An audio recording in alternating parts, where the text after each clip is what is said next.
유시민 칼럼. 다시 침팬지 폴리틱스. 유시민의 관찰. 몇 달 전 매불쇼에서 나는 프란스 드발의 책 침팬지 폴리틱스에 기대면 윤석열 대통령의 말과 행동을 그럴듯하게 이해하고 설명할 수 있다고 주장했다. 최근 노무현재단 후원회원의 날 행사에서는 드발의 후속작 차이에 관한 생각 재구장을 원용해 윤석열 대통령의 정치적 말로가 비참하리라 예측했다. 일부 친윤 정치인과 친윤 언론인들은 사회생물학 이론을 활용해 정치를 분석한 것을 윤석열 대통령과 국힘당에 대한 비하행위로 받아들이는 듯하다. 대통령을 침팬지 수준으로 깎아내려 조롱했다는 것이다. 오해를 거두시라. 그런 뜻이 아니었다.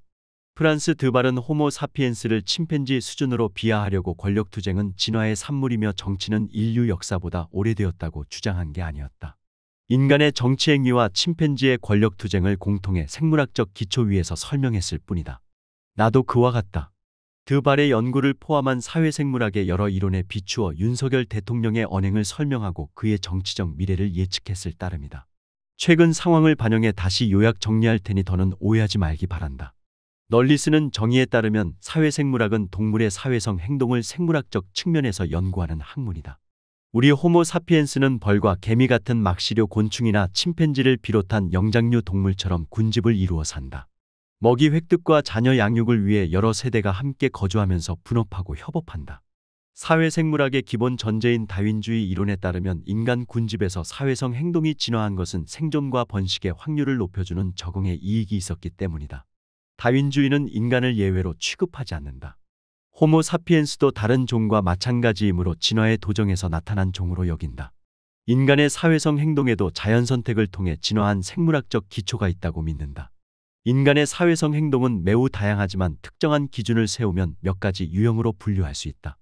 예컨대 윤리학자 피터 싱어는 다윈주의 좌파라는 책에서 사회성 행동의 유형을 셋으로 나누었다.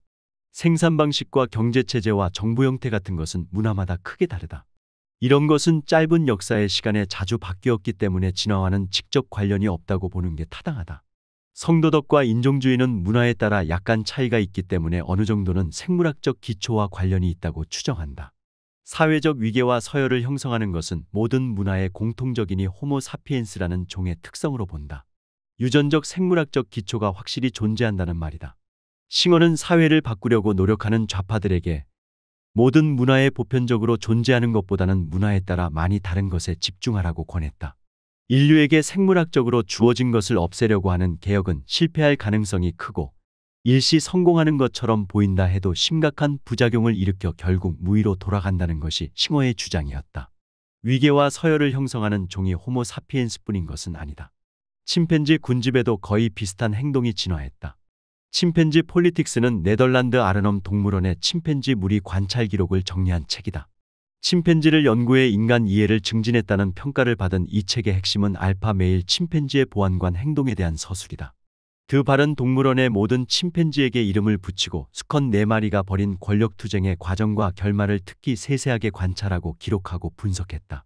그가 연구자로서 본 첫 번째 알파 메일 이에룬을 밀어내고 권좌를 차지한 두 번째 알파 메일 라윗의 행동이 흥미로웠다. 알파 메일이 되기 전 라윗은 다른 침팬지들의 다툼에 개입할 때 35%의 확률로 약자 편을 들었다. 그런데 왕좌를 차지한 뒤 이 수치는 69%로 늘었고 1년이 지나자 86%까지 올라갔다. 젊은 수컷 니키는 늙은 수컷 이에룬과 연합해 세 번째 알파 메일 자리에 오르는 과정에서 잔인한 유혈 사태를 일으켰다.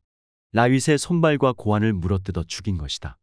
그런데 니키는 라윗과 달리 권좌를 차지하고 나서도 보안관 행동을 하지 않았다. 약자를 편들어 개입하는 비율이 22%에 지나지 않았다. 분쟁 당사자 가운데 더 센 침팬지를 편드는 경우가 더 많았다. 얼마 지나지 않아 이에룬과 더 젊은 수컷 단디가 니키를 공격했다. 니키는 급하게 도망치다가 사육장을 둘러싼 수로에 빠져 죽었다. 이에룬과 니키가 셋만 있었을 때 라윗을 공격했던 것과 달리 단디와 이에룬은 무리가 지켜보는 가운데 니키를 공격했다. 이런 상황의 차이에 주목한 드발은 알파 메일의 보안관 역할이 호일하기보다는 의무에 가깝다는 결론을 내렸다. 암놈과 새끼 침팬지를 비롯한 약자를 지켜주지 않은 알파 메일은 도전자와 권력투쟁을 할 때 무리의 지원을 받지 못한다는 것이다. 드발은 최신작 차이에 관한 생각 제9장에서 미국 에모리 대학교의 여키스 영장류 연구소에서 관찰한 알파 메일 침팬지 아모스의 죽음에 대해 이야기했다. 아모스는 간과 여러 장기의 악성 종양이 생겼는데도 더 버틸 수 없게 된 시점까지 아무렇지도 않은 것처럼 행동하면서 알파 자리를 지켰다. 아모스가 쓰러지자 다른 침팬지가 권좌에 올랐다. 그런데 다른 침팬지들이 알아놓은 아모스에게 조심스럽게 다가와 보살펴 주었다. 아모스가 죽자 무리의 침팬지들은 며칠 동안 기괴할 정도로 조용했다. 밥을 잘 먹지 않았다. 아모스는 평생 침팬지를 관찰한 드발이 본 알파 메일 가운데 가장 인기 있는 수컷이었다. 그는 관대하고 공평했다. 무리를 지배했고 경쟁자의 도전을 단호하게 물리쳤지만 다른 침팬지를 괴롭히지 않았다. 약자를 보호했고 싸움을 말렸으며 아픈 동료를 돕고 곤경에 빠진 친구를 안심시켰다. 드발은 그를 진정한 지도자 유형으로 규정했다. 반대 유형의 지도자는 둘 다가 될 수 없다면 사랑받기보다는 남들이 두려워하는 존재가 되는 편이 낫다는 마키아벨리의 신조를 따르는 무례한이다. 이런 알파 메일은 모두를 공포에 떨게 하고 충성과 복종을 요구하는 데 집착한다. 제인 구달 박사가 야생 영장류를 연구했던 탄자니아 곰베 국립공원의 고블린이라는 침팬지 알파 메일은 다른 개체를 신체적으로 위협하는 방식으로 권력을 행사했다. 어느 날 젊은 도전자가 그에게 도전했다. 그러자 다른 침팬지들이 마치 기다렸다는 듯 가세의 고블린의 손발과 고환을 물어뜯었다. 수의사가 항생제를 투여한 덕에 목숨은 부지했지만 권력을 잃은 고블린은 비참한 삶을 피하지 못했다. 평생 검사였고 1년 반 동안 법무부 장관이었던 한동훈 씨가 집권당의 비상대책위원장이 되었다. 그는 알파 메일이 아니다. 오늘 대한민국의 알파 메일은 윤석열 대통령이다. 윤석열이 어떤 유형의 알파 메일인지 우리는 잘 안다. 그는 아모스가 아니라 고블린에 가깝다. 보안관 행동을 거의 하지 않으며 검찰과 경찰을 동원해 법률적 위해를 가하는 방식으로 권력을 행사한다. 부자 감세, 복지 예산과 서민 지원 예산 동결 또는 축소, 국가연구개발 예산 삭감, 대통령 해외 순방 예산 증액, 간호사법, 양곡관리법, 노란봉투법 등에 대한 거부권 행사, 재벌 총수를 동원한 선거운동 성격의 떡볶이 먹방, 해외 순방 중에 폭탄주 술자리, 명품백 수수와 인사 개입 등 배우자의 국정 개입 의혹, 다수야당 대표와 국회의원들에 대한 무한 수사, 감사원 권익위 검찰을 동원한 공영방송 사유화와 언론 탄압, 국힘당 당대표 선거에 대한 노골적인 개입, 여당 중진 정치인들의 총선 불출마 압박 등 거의 언제나 자기 자신과 가족과 친한 사람과 사회적 강자의 편에서 개입했다. 시민들은 윤석열 대통령이 김기현 대표를 내쫓고 한동훈을 비대위원장으로 세웠다고 본다. 대통령이 당대표를 맡은 것이나 마찬가지인 상황이다. 윤석열과 한동훈은 알파 메일 자리를 두고 경쟁했고 또 경쟁하는 이재명 대표에 대해 무한 수사와 기소를 진행하고 있지만 아직 성공하지 못했다. 신체적 위협을 가하는 방식으로 복종과 충성을 요구한 고블린처럼 권력을 휘둘렀지만 자리와 공천을 탐하는 무능한 인물들 말고는 복종하지도 충성하지도 않는다. 한동훈 비대위원장은 대통령이 지명하는 사람들을 여당 강세 선거구의 국회의원 후보로 낙점하려고 대통령과 비슷한 방식으로 권한을 행사할 가능성이 높다.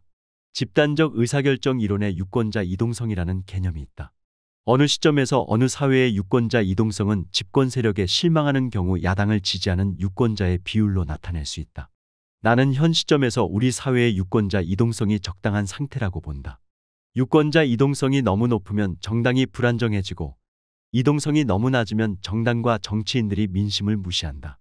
어떤 상황에서도 국힘당과 민주당을 지지하는 유권자가 30% 정도 된다. 상황에 따라 지지 정당을 바꾸는 유권자도 그 비슷하다. 최근 여론조사 결과를 보면 기자들이 무당층, 중도층, 스윙보터라고 하는 유권자들 가운데 압도적 다수가 대통령이 국정수행을 엉망이라고 평가하면서 총선에서 야당의 표를 던질 뜻을 내비치고 있다. 대통령은 그런 판국에 한동훈 씨를 비대위원장으로 세웠다. 여의도 사투리로 한동훈은 윤석열의 가신이다. 절반 넘는 유권자가 무능하다고 평가하는 대통령이 자신의 오른팔 같은 가신을 비대위원장으로 내세워 총선을 지휘해서 좋은 결과를 얻을 수 있을까? 굳이 답을 말할 필요는 없을 것이다. 전통적인 정치학 이론에 따르면 세 가지 조건을 충족하면 사회혁명이 일어난다. 첫째, 사회에 심각한 문제가 있다는 것을 대중이 알고, 둘째, 집권 세력이 그 문제를 해결할 능력도 의지도 없다는 사실이 명백히 드러나고, 셋째, 평화적이고 합법적인 수단을 모두 사용했다는 사실이 분명해지는 것이다. 윤석열 대통령이 박정희나 전두환처럼 하지 않는 한 세 번째 조건은 충족되지 않으므로 사회혁명은 일어날 수 없다. 문제는 첫 번째와 두 번째 조건이 충족되었는지 여부인데 나는 그렇다고 본다. 바닥으로 추락하는 경제 지표와 대통령 국정 수행에 대한 국민 여론을 보면 달리 판단할 수가 없다. 그렇지만 총선에서는 정권을 교체할 수 없다. 입법권은 지금도 야당이 장악하고 있다. 야당이 총선에서 또 이긴다고 해서 대통령과 집권당이 태도를 바꿀 리는 없다. 총선은 어디까지나 국회의원을 뽑는 행사일 뿐이다. 그러나 시민들이 강력한 권력 교체 요구를 표출하는 기회가 될 수는 있다. 국힘당의 4년 전보다 더 큰 패배를 안겨줌으로써 국민이 대통령을 직접 정치적으로 탄핵하는 것이다. 그런데 이런 것은 정치학과 역사학 이론에 비추어 본 전망에 지나지 않는다. 그렇게 될 수도 아닐 수도 있다. 인문학의 이론은 중력법칙이나 상대성 이론처럼 확실한 진리가 아니다. 그래서 나는 물리법칙만큼 확실하지는 않지만 인문학보다는 신뢰할 만한 생물학 이론의 의지에 마음을 추스르고 위로를 얻는다. 윤석열 대통령의 미래는 내년 총선 결과보다 확실하다. 그는 권력과 명예를 모두 잃고 남은 인생을 만인의 손가락질을 받으며 살게 될 것이다. 언제 어떤 계기 어떤 양상으로 그 시간이 찾아들지 분명하지 않을 뿐이다. 침팬지 아모스와 고블린의 권력 상실 과정과 상실 이후의 삶을 결정한 것은 윤리 도덕이 아니라 알파 메일에게 보안관 행동을 요구하는 침팬지의 본능이었다. 호모사피엔스와 침팬지가 공유한 그 본능의 유전자는 두 종이 출현하기 전에 이미 존재했다. 드발은 그래서 정치의 기원이 인류 역사보다 오래되었다고 한 것이다. 우리 인간은 무에서 유를 창조하지 않았다. 자연이 그런 능력을 주었기 때문에 문명을 만들고 윤리 도덕을 세울 수 있었다. 본능은 문명보다 끈질기고 힘이 세다. 역사의 시간에는 사라지지 않는다. 대한민국 알파 메일 윤석열이 계속해서 지금까지처럼 행동한다면 결국 고블린과 같은 결말을 맞을 것이다. 이런 명색이 인문학도인 내가 인문학이 아니라 생물학으로 권력의 향배와 권력자의 앞날을 점치고 있다니. 하지만 내 잘못은 아니다. 어떤 인문학자도 내 생에 이런 알파 메일을 또 만날 가능성이 있다고 경고하지 않았다. 사회생물학자들의 말을 진작 경청했더라면